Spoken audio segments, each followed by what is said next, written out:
Oui, monsieur. Oui, sur le poids-là, comme ça a été dit, on ne va pas refaire tout le débat. Nous voterons pour ce poids-là. Moi, j'avoue que j'étais assez sceptique au début sur l'ouverture à la concurrence. Comme je l'ai dit, déjà étant fils de cheminot, je pense que peut-être que j'avais tendance à défendre d'une certaine manière ma maison, on va dire. Néanmoins, je sais que les travaux que nous avons eus en commission et la visite qui avait été faite en Allemagne avec Monsieur Valence, on va dire, ont fini ou ont achevé de me convaincre de cette possibilité, sans lui faire trop de louanges non plus, parce qu'après, voilà, je pense que ça peut être une bonne solution pour certaines lignes, notamment les petites lignes rurales, comme on l'a vu en Allemagne, ça se passe très bien, mais si c'est bien encadré, justement.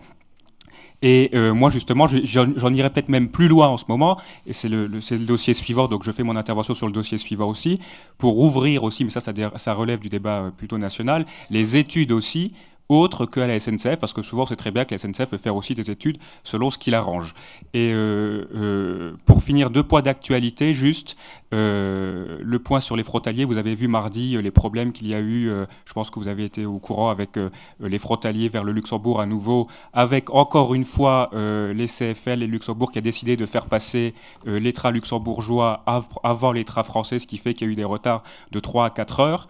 Alors j'en ai parlé avec les associations et je le reconnais aussi. D'ailleurs, il y a eu quelques échanges à un moment sur Twitter. Monsieur Valence ou Madame Debord peuvent en témoigner, que les associations disent que ça s'est nettement amélioré au niveau du dialogue avec la région, et ça c'est quand même un plus au niveau des frontaliers, mais c'est vrai que je pense que la pédagogie est l'art de la répétition, et je sais que vous le faites, Monsieur le Président, mais on peut toujours ne cesse que le répéter sans arrêt au CFL, le gouvernement luxembourgeois. Et l'autre point, c'est aussi l'information qui est sortie cette semaine ou la semaine dernière sur une possible fermeture par la SNCF de la gare, enfin du guichet de Pagny-sur-Moselle.